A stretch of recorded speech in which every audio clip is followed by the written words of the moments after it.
Howdy, folks. Happy Thursday, and a very happy Thursday it is. Not because it's Halloween, but because the arrogant Houston Astros went down to defeat last night in Game 7 of the World Series to the Washington Nationals. Congratulations to the Nationals. I know that Russ is not a particular fan of the Nationals because they're in the same division as the Mets, but preferable that they won instead of possibly the most arrogant club in professional sports.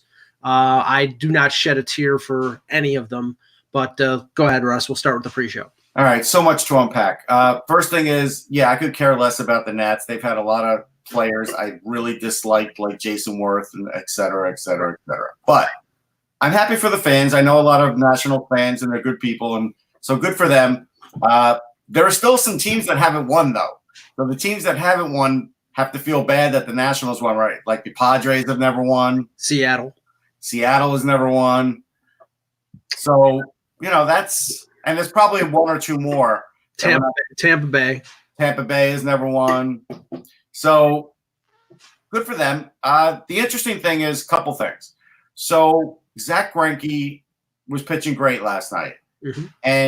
And he really did something that a lot of newfangled or new age managers do, and he took him out after throwing just 80 pitches. Now, you're in Game 7, so you can't be saving Zach Greinke for anything. If you were worried about his previous reputation in postseason, Zach Greinke's got some other issues that go on in his life, and he's got them well under control. He had the eye of the tiger, for a lack of a better term there. There is no tomorrow. Why did you take him out? Now, if you were taking him out to put Gerrit Cole in and that's how you were going to sort of close out the game, I get it. It's not what they did. So A.J. Hinch lost that game for his team. There's no question in my mind he did. There's no question in anybody's mind today that he did. And that to me is mind-boggling. But I'll also tell you, if you're a Yankee fan, you do not want Gerrit Cole on your team. Because after the game, he went to go interview, and he says, well, I'm not a member of the Astros anymore, but I'll represent myself. And it's like, you know what? That doesn't fly if you're in New York or Philly or a big market. You don't pull that crap because you're technically still on the team. Man up, go in front of the media, answer the questions. Well, he did go in front of the media. He did go in front of the media, but he did, but he gave him a hard time. And he already sort of pushed the Astros aside. That also said one other thing. So Anthony Rendon was like the big star in this series. He may not have won the MVP, but he was. And he is going to pull a Ray Knight. And when the Mets won in 86, Ray Knight was the MVP. He left. He signed for more money with the Baltimore Orioles, and it lasted 1 year, I believe. Rendon will sign a much longer-term deal because he's a younger guy, but he will also leave the Nationals flat 10 minutes after the parade. So that's today's baseball. That's the problem that I'm having with all of this. Well, I mean, it goes even further than that. I mean, Rendon will be a free agent. I'm not 100% sure that the Nationals won't pony up $30 million. Well, they already offered it to him. He didn't take it. Well, I mean, maybe now that they've won the series, they go further. But, your point is valid and well made that, he could very easily go the way of Ray Knight and leave. Strasburg has an opt-out in his contract, which the opt-out has to happen in, I think, 3 days. It's Scott Boras. What do you think is going to happen? Well, he's going to opt out. That doesn't mean he's going to leave, but he's going to opt out. But he's opting out. Sure. Now, that being said, the Cole thing, I mean, a lot of people equated Cole in Houston to Kawhi Leonard with the Raptors. And I think that that's pretty close. Yeah. I don't know if he did or didn't want to go there, but he was going there for a purpose. They traded for his contract, and then they traded for Greinke to cover because everybody knows Cole is gone. He's going probably to California, either to the Dodgers or the Padres or the Angels, whoever pays him the most. It's unlikely that he's going to go to the Yankees. He doesn't want to go to the East Coast. He wants to go back home. And that's fine. I mean, in terms of the American League, it's addition by subtraction in the sense that, the Yankees are in better shape with the Astros without Cole, with an aging Verlander who really started to show his age in the playoffs as he was used more and more. And Greinke, I agree with you. I think they shouldn't have pulled Greinke out. CC Sabathia said this morning on ESPN that they should have kept him in. But the last guy you bring in is a guy that's been used 13 times in the playoffs, which Harris was. That's just a manager that's on autopilot, man. Right. And Hinch said after the game, well, I didn't want to bring in Cole in the middle of an inning. I wanted to bring him in. Yeah, exactly. It's Game 7 of the World Series. I mean, please. I mean, the last time the Washington won a World Series, Walter Johnson came in and pitched 4 innings after starting twice in the series. People can read my book, Pioneers of Baseball. Well, Connie Mack, actually, the legendary manager for the Phillies, played for the Nationals as a player, the Washington Nationals. Yeah, but that was like in the 1880s or 1890s, right? A little later than that, but yeah. Yeah. Like 1890s, I think, yeah. So it gave me immense pleasure. And I have to say this, and this isn't a particular dig against the Detroit Tigers, and we'll get to the hockey stuff after this. But the Detroit Free Press tweeted out last night, the rotation for the 2014 Detroit Tigers was as follows: Justin Verlander, Max Scherzer, Anibal Sanchez, Rick Porcello, and David Price. What do they all have in common? They've all won a World Series in the last 3 years. What do they all have in common? They didn't do it for Detroit. Yeah. It was Houston, Boston, and Washington. That is how it goes sometimes. I do want to let people know that I did try a new pizza. We threw a new pizza into the Frozen Pizza Challenge. Mike, it was your pizza, Celeste, and the results might surprise you, and I'll tell everybody tomorrow. Okay. You'll have to tell me after we go off the air. I may or I may not. Jeez. So congratulations to the Nationals. Go to hell, Astros. Yeah. I hope you rot in hell. Hello, Hockey World. Today is Thursday, October 31st, 2019, Halloween. I don't even care about Halloween. I'm Russ Cohen from Sportsology. I don't care about Halloween either because I'm a diabetic and I can't eat the candy. But I'm Michael Lagello, and this is the Hockey Buzzcast here on HockeyBuzz.com. Okay, let's start with some of the games last night. The most interesting of the early games was a wide open affair between the struggling Tampa Bay Lightning and the more struggling New Jersey Devils. Ended up a 7-6 overtime victory for the Lightning. They scored 7 goals on 23 shots, Russ, on I believe it was Corey Schneider. And this is, troubling for the Devils, who have really struggled to start the season. Yeah, there was a quote heard around the world after that game from Taylor Hall. I was going to bring it up. I'll have. Well, all right, so that's fine. We'll read it after. Look, Schneider put it on him. Some of it's on him. I was watching that game, and I was sort of surprised that Tampa was not winning at the time that I was watching. So I'm not surprised that this result happened because the Devils' defense is not good. It's not. Their defense is lousy, and they don't have the personnel to play the way John Hines wants them to play. And so that's going to cause a problem because it's either going to be make moves or it's going to be his job at some point.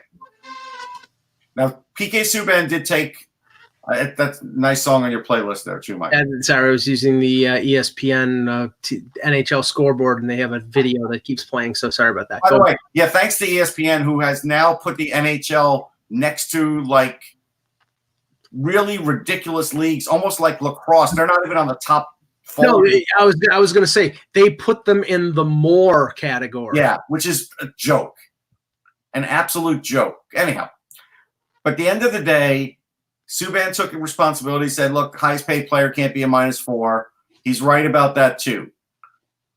But right now, this is a team in trouble because they had some expectations. Neither of us bought in that they were going to be a playoff team, but we thought they'd be better and make the Metro competitive, and they have really taken another step back because of this defense and goaltending. It's a combination there. Yeah. The Taylor Hall comment after the game was we're kind of battling our own fans right now. We're 1 for 3 on the power play. The ones that showed up. That's what we – sorry. Right. And we're getting booed. It's a tie game that we are getting booed. Now, I get it. You know, you're struggling. You're not living up to expectations. And there's 8,000, 9,000 fans in the building. Yeah. Okay. You don't say things like that. And that's something that is something that is said honestly when you're on your way out of town. And that's with everything that Taylor Hall talks about, and the story has got to be his situation. And I talked to Dennis Bernstein from the Fourth Period on the radio show that I do in the mornings here.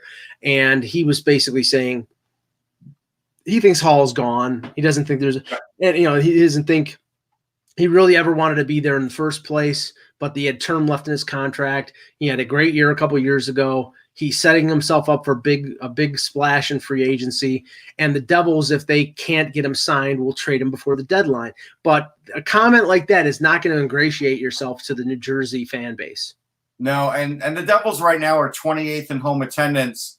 They're at about 92%, which is higher than some of the other bottom feeders. But the problem is people just aren't showing up. And so there's a fair amount of people that have bought tickets that just don't care right now. And so that's going to have to change. You know, that will definitely have an impact, especially as well as the 76ers are doing. The ownership is going to want to get this revived. And so I don't know how exactly you do it, but that Taylor Hall comment's not going to do it. So maybe he is going to get traded. We said about a week or two ago, that's what we felt anyhow, because my feeling was they could have signed him already. So Josh Harris is going to spend more money on boxing gloves for Joel Embiid than he is for a new contract for Taylor. He got suspended. Probably. Anytime you fight in the NBA, you get suspended. Yeah. Okay. The Edmonton Oilers bounced back from an embarrassing loss to the Detroit Red Wings with a 4-1 victory over the Columbus Blue Jackets.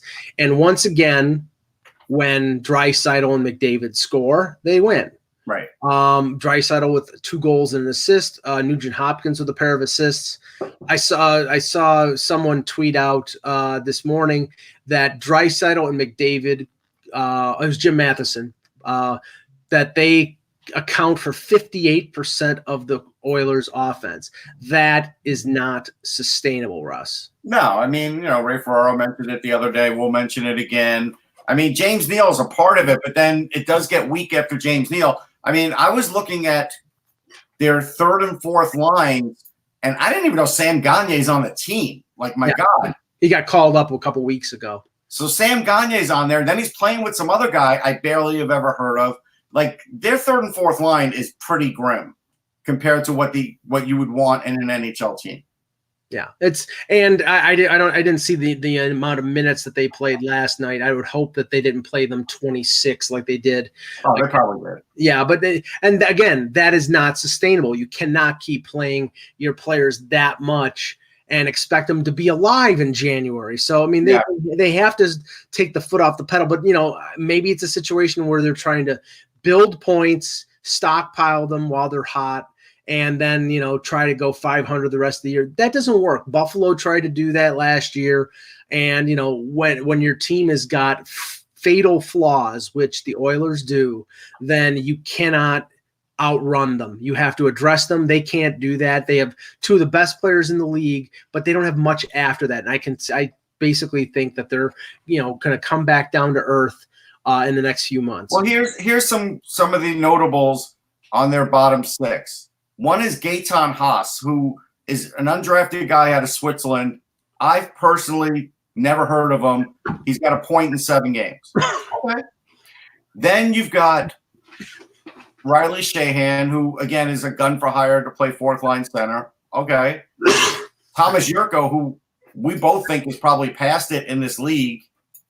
Like, it's just – this is just, unfortunately, NHL filler. Like, it's – I believe Yurko was with Charlotte last year in the AHL. Yeah, I think you're right. That's a shame. Like, he's a great kid. He's 26, but he's just not really an NHL caliber player. He's got 2 points in 11 games. Right. Like, you can't fill your bottom lines with this anymore.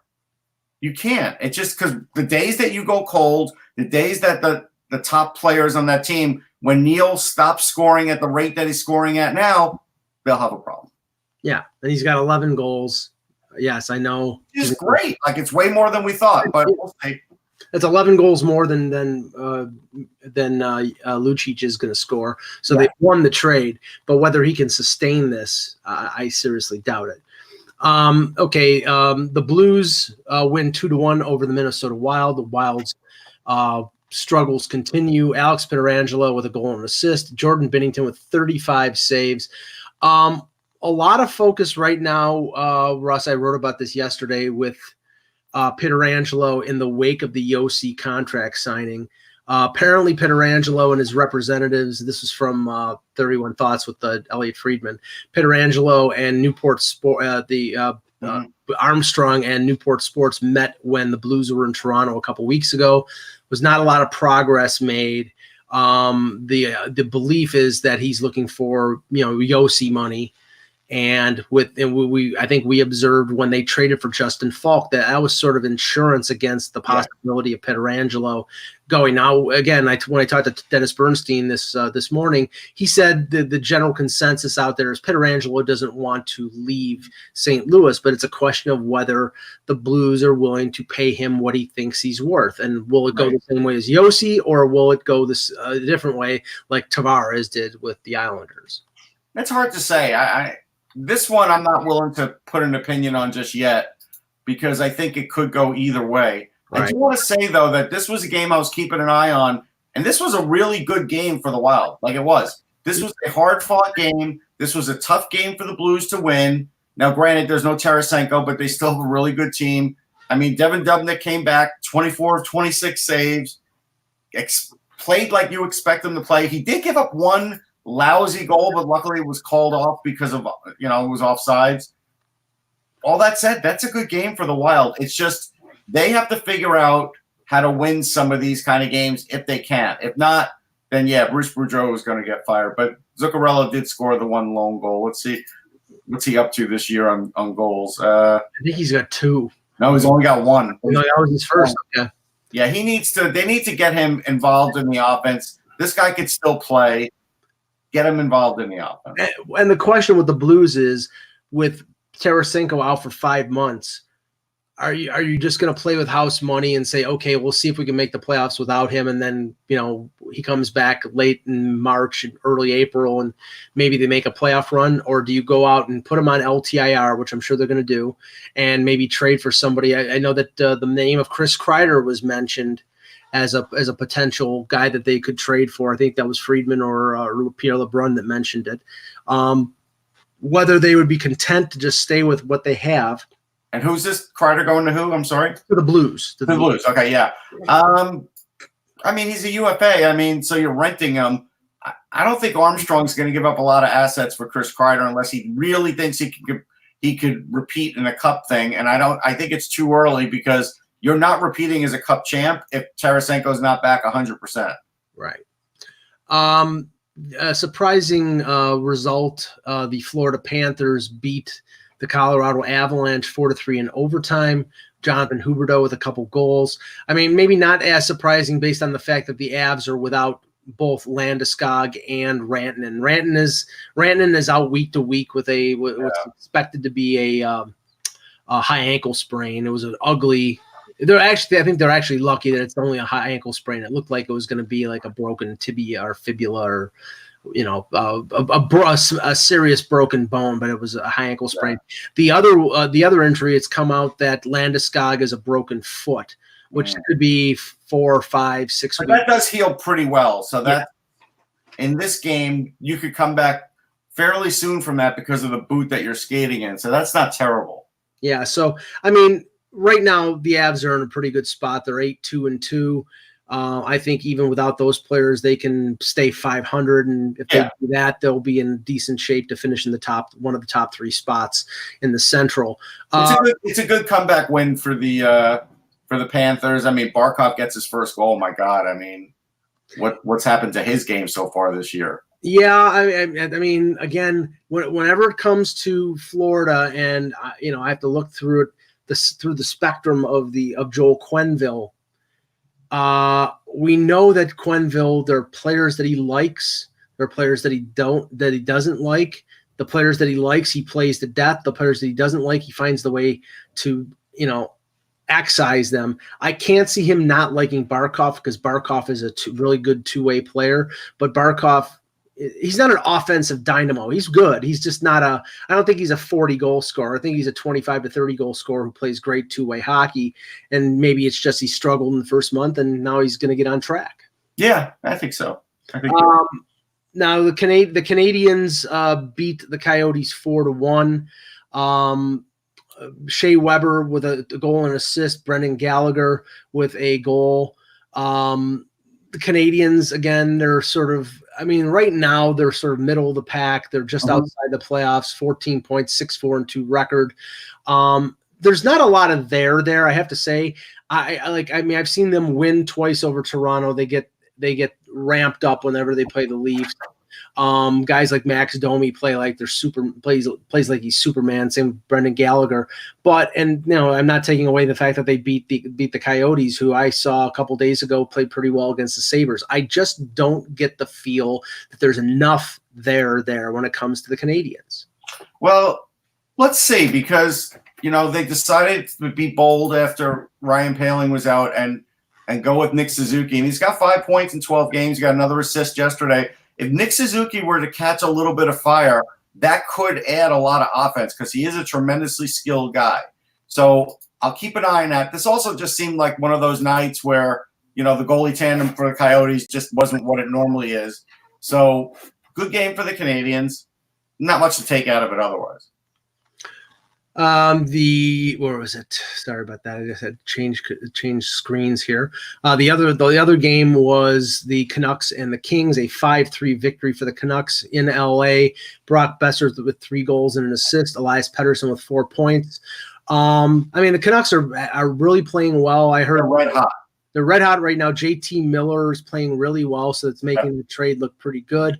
As long as Pettersson and Besser stay healthy and they get decent play out of their defense and consistent goaltending out of Markstrom and Demko, they're a top 3 team in the Pacific. And I think a lot of people were doubtful that they could be a top 3 team in the Pacific. So, Pettersson and Besser, like you said, were scoring yesterday. That's a big deal. Edler's having an all-star season. That helps.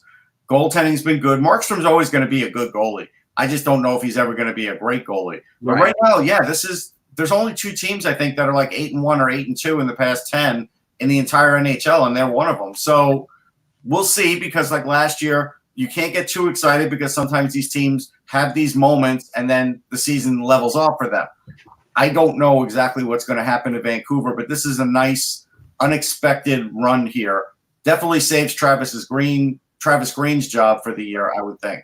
So that's a good thing. Now, a couple interesting things that sprung from this game. One, Tyler Toffoli was a healthy scratch. Yeah. This is a guy who is a UFA at the end of the year. Apparently, I learned this from Dennis Bernstein, that there were like 21 scouts at the game on Wednesday, which is a little unusual for a game in late October. The other thing is, one of the people at the game was Sens GM Pierre Dorian, and there has been some talk about Bobby Ryan, who has 2 more years on his contract at over $7 million. Essentially, I think he is out in Ottawa. He's not playing well. I don't know if he's done, Russ. He's only 32. But the hand injuries have probably taken their toll on him. He's not anywhere close to being the offensive dynamo that he was. Skate, though, and so there's got to be some value there for Ryan. But it's right. But the thing I'd be skeptical about, and we're talking about Ryan and interest from LA. LA's got enough bad contracts when it comes to Carter and Brown. Right. Maybe get rid of Jeff Carter that way. He's got some sort of no trade protection, but Bernstein pointed out, and and this is something that's been a factor in other deals involving the Senators. Carter's cap hit is 5.22 million, but his salary over the next 3 years are this year it's 3 million, and the next 2 years after that is 2 million and 2 million. So it's less money paid out, which is what Eugene Melnick wants to hear more than anything. I think actually Ryan's contract is backloaded, so it goes up to 7.5 the last couple of years.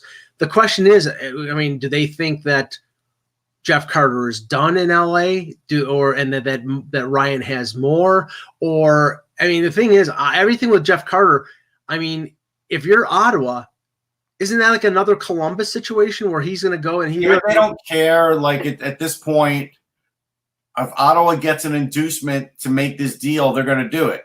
So if the Kings give him an extra player, a pick, they'll do it because end of the day, they know they're going to be in last place anyhow. LA is just tired of seeing Jeff Carter sulking. Yeah. He just, this guy is just going through the motions.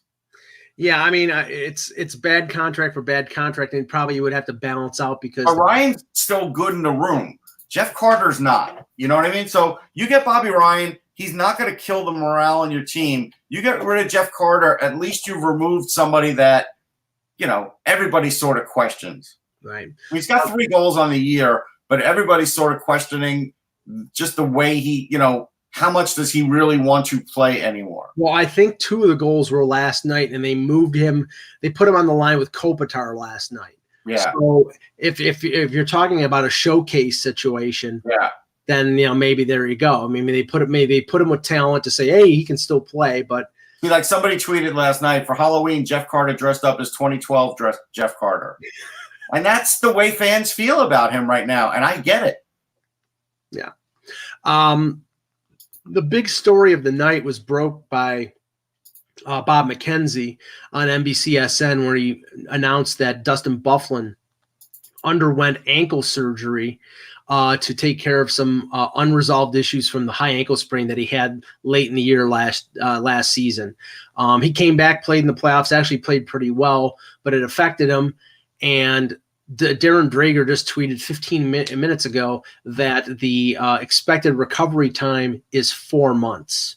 So he's not playing this year. Well, but see, the thing is, Russ, he was suspended because he wouldn't report, but now he's not playing because he's recovering from an injury. Right, so he gets paid. Right, that's the thing, and that's the thing. It's like now that's all this is about.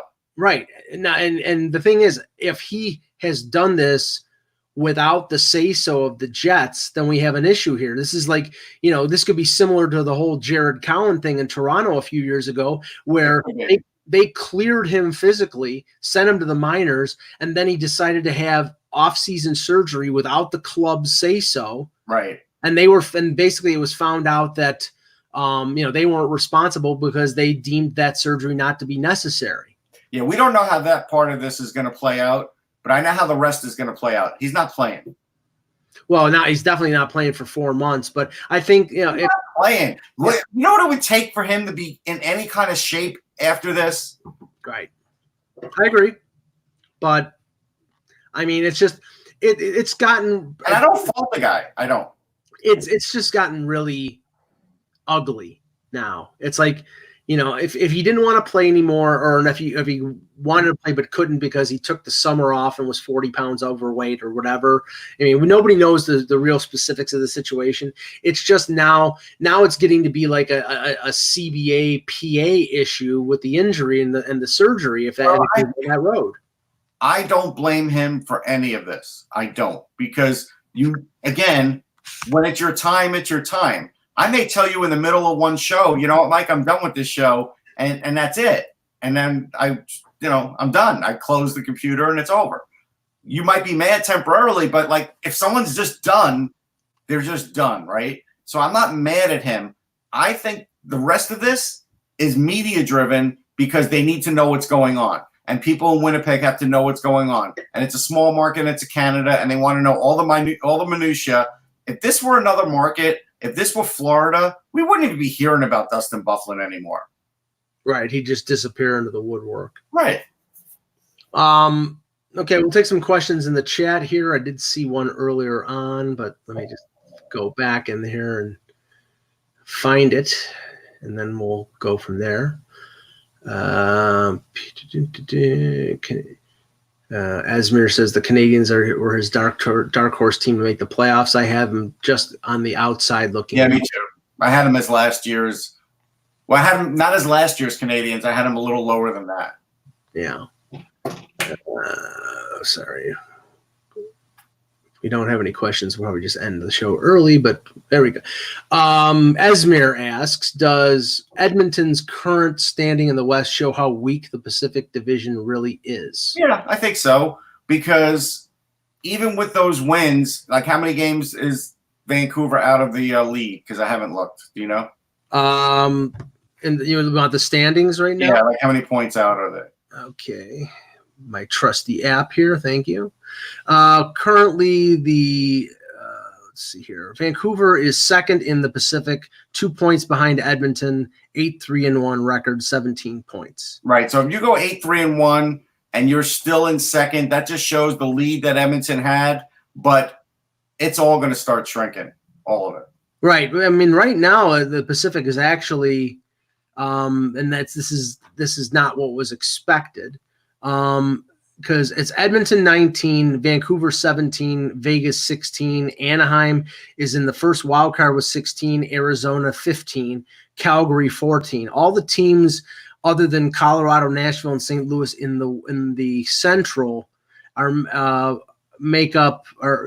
Winnipeg, Dallas, Chicago are all lower and outside of the playoffs, and only St. Louis and San Jose and LA are on the outside looking in, down low in the Pacific Division standing. So, I mean, right now the Pacific is doing pretty well, but I think that'll balance out because I think the Central teams are better teams. The other night, I don't know if you saw this, but Brendan Dillon went to lay an elbow on the opposing team, and he hit Joe Thornton with him and knocked him down. Yeah, he was trying to hit Marchand, I think. Yeah, I mean, that's just how bad things are going right now for the Sharks. Yeah, and I mean, we talked about that yesterday. I don't know. It's a really ugly situation there because they're not playing well. I know, like I said, I heard some comments about Erik Karlsson sort of playing like he's mailing it in. I can't imagine that a guy with his talent would do that. I don't think so. But El Guapo, my favorite name, says, do you think Colorado should trade for Hall? Well, first of all, I don't think New Jersey's going to trade him until later, unless they're worried about him getting hurt. And he has had a history of injury, so that has to be taken into consideration. So I would say, first of all, the target for a Hall trade would be around the All-Star break. Right. Not up against the deadline, but maybe a month before, so they can, if they start shopping him around, say Christmas, the teams can get their scouting in. They can have their pro scouting meetings with the GMs. They can plot out what they want to offer. I think Colorado makes sense because they have a boatload of prospects within the organization, and I think there's a desire there for them to make a splash this year, make a run after getting to the second round last year. And now they have Landeskog. They have Landeskog for a few more years on the contract. They've re-signed Rantanen. They've brought in Kadri. They've added some secondary guys. They have a lot of youth on defense. The question is what they would, like, say Colorado, if you're New Jersey, what can you reasonably ask Colorado for in a deal? I mean, you'll ask for, I don't know, Zadorov or someone. Like, end of the day, Colorado does not need to trade for Taylor Hall. They just don't. They don't, but they might be interested if the price is right. I don't think so. Sakic's not going to want to give up much. I mean, and I don't blame him. Right, and here's the thing: they're not going to give up a Bowen Byram. They're not going to give up, a Connor Timmins. Right, and technically they won't give up Zadorov either because he challenged the whole Florida bench yesterday. So, well, he wasted. He wasted Jace Hurlock, who's a little rat. But he's a tough kid. Oh God, I didn't like when the Sabres traded him, and I know that he's had his struggles up and down with Colorado, but he is just a big, mean defenseman. He is. Hurlock broke his hand in a fight, right? That really hurt him. Yeah, that was last year, I think, wasn't it? Yeah. Okay, Thomas Boyle, our buddy. The sun that you're seeing, it's now, before it was just rainy, it is 73 and sunny here. The minute I hang up with this show, I'm getting on my bike and never looking back. I'm just letting you know that. Okay, no show tomorrow then. It's, by the way, it's 62 degrees and raining in beautiful Buffalo. Balmy Buffalo, Frank. I'm sure if you're around. Thomas Boyle says Kings should sell off before the deadline and get as many pieces as they can in a great draft next year. Well, I agree with your point, Thomas, but let's extrapolate from Thomas's statement and project it towards the deadline. What is that on his avatar there? It looks like he caught a fish. I don't know. I can't see. It's really a fishing pole, and I see a boat. I don't know what he caught. It looks like he caught like a little baby porpoise, but I can't see in this little, thumbnail. Anyhow. Hopefully he threw it back. Extrapolate from his statement an approach towards the trade deadline. It is generally regarded that this draft is deeper than, say, it's closer to 2015 and 2016. Yeah, I think so. Yeah. So we're talking about quality players like deep into the first round and into the second. Yeah. At least. Now, in that instance, teams are going to be more stingy when it comes to about trading 2020 draft picks. Yeah. I mean, you could go as far down as 5 and still get someone like Dylan Holloway who could be a franchise player. So, you've got Lafreniere, you got Byfield, you got Drysdale on defense. Like there's a lot. There's a lot there. And Lucas Raymond, there's a lot. I mean, Tom Lundell. But we're not talking about just like top 3, top 4 picks. No, but they're going to be a top 5 team. The Kings will be picking in the top 5, and I just named you 5 easy, and so they could get one of those without even trying. Right. The trick of this one is if they could get 2 in the top 10, then you're talking. Right, and I think the overall approach is going to is that the price of poker goes up when the draft year is expected to be really good. Yeah, because teams don't want to trade their picks. Right. What I think you could see is a lot of 2021 picks get traded. Unless there's a team that's close to winning a cup, and then they might have to make that sacrifice. Right, and I'll just bring this towards a Leaf perspective. If say the Leafs struggle but make the playoffs, get into the say they get in on the wild card or they finish third, they have an option of whether they have the same option that Ottawa had in the Matt Duchene deal. They can keep the pick or they can move it to the following year. I have no idea how strong the 2021 draft is, but if the Leafs pick ends up in the like mid to high teens, they may say, okay, this draft is good, and we know we're going to be good next year, so we'll keep the pick and draft in the mids. I mean, right. if they miss the playoffs, which I don't expect to happen, but if they miss the playoffs, then they're keeping the pick. Right. But even if they lose in the first round again, they might keep the pick. Right, because I think they'll probably bounce back next year. They'll being less cap constraints. There might be a new coach. It could be if you miss the first round. What are you around 15, 16, something like that in the draft? 17 is the 17. Yeah. So I mean, yeah, you'd still want to pick. Yeah, and I just have to mention because Zach tweeted posted on his blog today that he was told by a source that Babcock is not as secure as people think. I'll just say this. I've said this all year. If the Leafs lose 15 games in a row, then Mike Babcock will be fired. Short of that, if they're in the playoff race, if they're within 5-6 points of the playoff race, even in January, he's not being fired. It's not happening. Yeah. I don't care what X source. I'm not, Ack is just reporting what he's being told, and that's fine. Here's another wrinkle. Yeah. Not that we need another one, but this is to prove my point about the micromanaging of this. So Darren Dreger just tweets, my understanding of Byfuglien is he had surgery in Minnesota last week. Like, again. Last week. It just got out, but it was last week. Right. Yeah. So just closing the book. If the Leafs have a horrible first 3 months, and they're 10 points out of a playoff spot on January 1st, is it possible that Mike Babcock gets fired? Sure. Do I expect that to happen? No, because they're too talented. I believe that once they get all their players back, they're going to play better. If they don't, then there'll be some questions, but I just don't think Babcock essentially has the year. They're probably more than likely going to make the playoffs. And if they lose in the first round, it's my belief he'll be fired. Well, if they go further than that, then I think his job is safe. No, I agree with you. So here's some news. Vigneault just came out in his morning statement and said he needs more out of Giroux and Voracek. So that's now you're going to be playing against a really pissed off Devils team.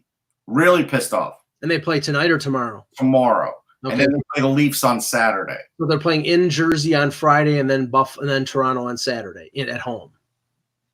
I thought it's Philly at home. It's Toronto at home? No, it's Philly at home. No, right, Philly at home. In Jersey against the Devils and then at home against Toronto.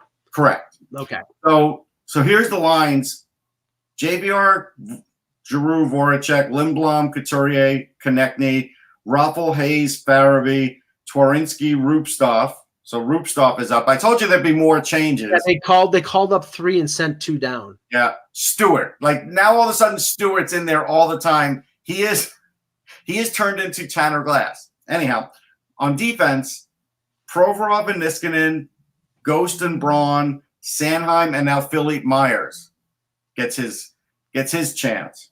So they're trying, they're trying.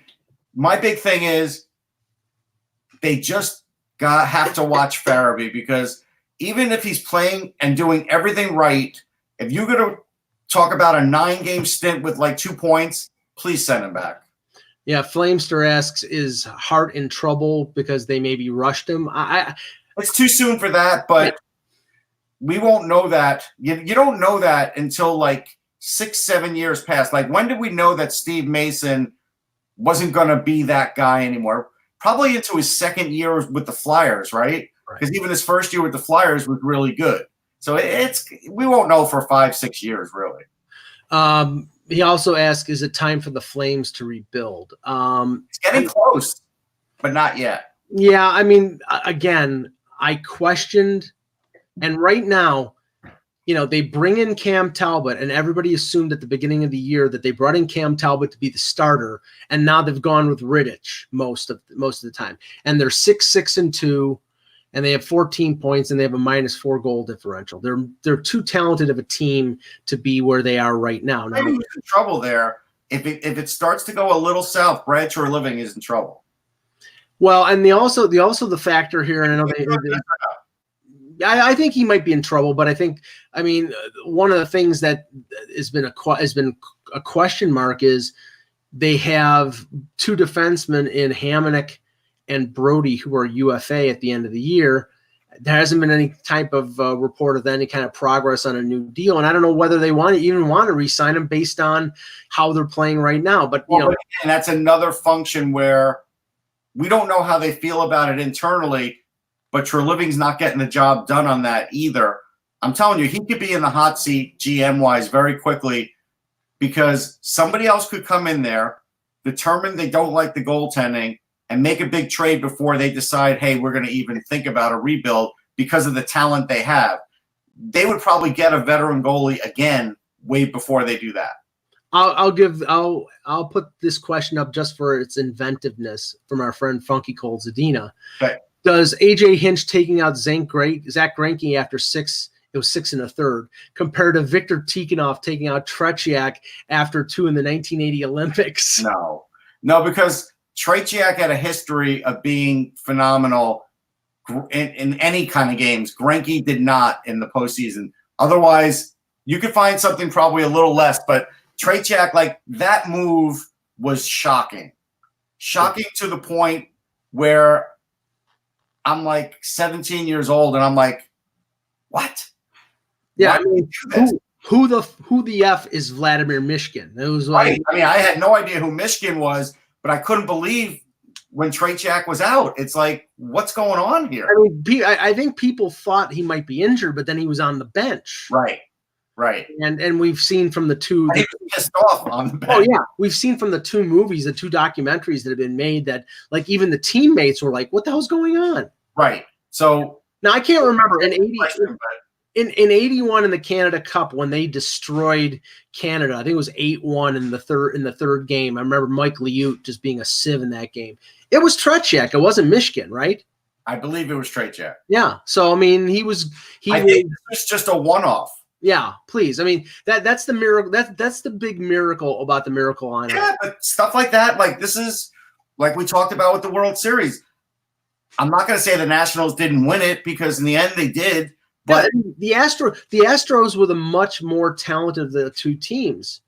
But that's what just makes it more sweet that the things were close enough. And this is what I always say: you're in a game 7. Anything can happen. 1 or 2 bad moves can cost you the game. I do think it cost Houston the game. I do. Okay. Pure guesswork here. Asmir asks, who would replace John Hines if he were fired by New Jersey? I think we mentioned this a couple weeks ago. There are not a lot of like big time head coaches that are out of work right now. I mean, that's why I still would throw Bob Hartley's name in there. Right. I know that was mentioned yesterday. There's a couple others, but a lot of them have picked up assistant coaching jobs in other teams. My browser's not working. Who the coach is in bingo? Oh, yeah, I think we looked that up before. Let's see, Binghamton Devils, and I'm sure people love to see me Google somebody. Head coach. Okay, and the answer is the Senators. Who am I thinking? Albany. Sorry. No, Binghamton Devils. Binghamton Devils. Yeah. All right. Senators are in Belleville now. Mark Dennehy is the head coach. Yeah, no, that's not going to do it. I wonder. This is just me thinking out loud. Yeah, I thought it was Binghamton. I don't know why my brain went the other way too. It used to be Anthony. Yeah, they moved around. They move around. I knew they moved. I know they've been in Belleville for years now. Couple years now, and they have a new place and all that. I was invited to their new rink. That's where your brain goes. I wonder, because Patrick Elias was working with Gusev in the press box yesterday, could Patrick Elias walk in there and be an interim? I wonder about that. Maybe. That would be just a stopgap because I don't think sure. Right. A couple more quick ones here. Thomas Smith posts, since Carter Verhaeghe, who led the AHL in scoring last year, is a UFA at the end of the year, and Alex Volkov, who apparently just got called up by the Lightning, is getting better, do you think the Lightning should trade Verhaeghe and bring up Volkov? I don't think Verhaeghe has a lot of value. I don't think he does either. I mean, Volkov is a potential legit prospect. Yes, by the way, Volkov is the player that was picked with the second-round pick that the Leafs traded to get Brian Boyle. So that was a great deal there. Mike's going to track this for the next 15 years now. Yeah, because if Volkov ends up being a star or a good player, that just illustrates the fact that deal was friggin' stupid. He could be a good player. Verhaeghe, yeah, there's not that much value, unfortunately. Yeah, Verhaeghe's a former Leaf draft pick who, like I said, he played great for Syracuse last year. I think he's the Greg McKegg of 2019. He'll be a good fourth line guy somewhere. Maybe he gets an opportunity for a job with Seattle and expansion, but I don't think he's somebody that you like make room for or risk losing somebody else. Speaking of Greg McKegg, because he is one of those guys that does all the little things, so you could justify it for the $715,000 whatever you're paying him. But at the end of the day, he has no points. Yeah. Flamester asks, do I hate the Oilers still? I don't hate the Oilers. I just think that they're a very vastly overblown team, and they've got 2 great players and nobody else. And then Funky Cold Zadina says, Mike hates the Islanders. I don't hate anybody. Jeez. Just because I'm critical of them doesn't mean I hate them. I mean, look, I've said I think Edmonton now has the right management, so they're going in the right direction. They dumped Lucic. That was the number 1 job there. That got done. So things are looking better. Even if they weren't to make the playoffs, things are still looking better for the future there than they were 2 years ago. Yeah. Somebody Jerkball TO said, and I've heard this from some other Leaf fans, the Leafs are becoming a difficult team to like. And I'll say this, people are like, they have a ton of talent and they're paying them. And now the expectation is, okay, we're paying you big money, show us. Right. And the tolerance for them being mediocre is not, there's not a lot of tolerance there. There's not a lot of patience there. They're like, okay, we've struggled through 3 seasons of you losing in the first round in embarrassing fashion to the Bruins, being out-muscled, outworked, all this stuff. And they don't want to see it anymore. They're like, okay, we want you to have some success. And if they don't, then, Well, I think Babcock is actually deterring people from watching with his coaching methods now. I do. And then I think just the unfortunate sky-high expectations of the fans are probably letting themselves down. I mean, it's still a tough league. It's not like just, adding these players was going to do it for them. And they improved their defense a little bit, but this is like an incremental thing. Next year may be the best defense that they actually employ in the last 3 years. Well, when they make their call up and these guys are a year older. Well, to that point, I mean, I'm of the belief, because they have 3 UFA defensemen, right? Barry, Muzzin, and Cece. I don't think they'll re-sign Cece unless they could. Cece's been playing fairly well, unless he gives them like a complete and utter hometown discount, which I don't perceive. It's like I don't perceive that. Yeah, so I think of the 3, the guy that they're going to sign is Muzzin, because Muzzin provides something that they don't get from the other players. He's big. He'll throw checks. He's a good penalty killer. He's a leader. They need him. They need him on the blue line, especially with the plan next year. Dermott is an RFA. They're going to probably sign him either to a bridge or extend him to a long-term deal, like Colorado did with Sam Girard. And then you have Liljegren and you have Sandin come up at age 21 and 20. They're going to need that veteran guy like Muzzin to be a leader on the blue line. I don't think they get that out of Barry. Barry's going to make too much money as a free agent, so they can't sign him. And CC, I don't think will take anything less than what he would have taken from Ottawa. So I don't know. I don't think so. All right, good show, guys. We will be back tomorrow with the next edition of the Hockey Buzzcast. Yeah, that's all, folks. For Russ Cohen, I'm Michael Agello. Thanks for watching. And remember, without the buzz,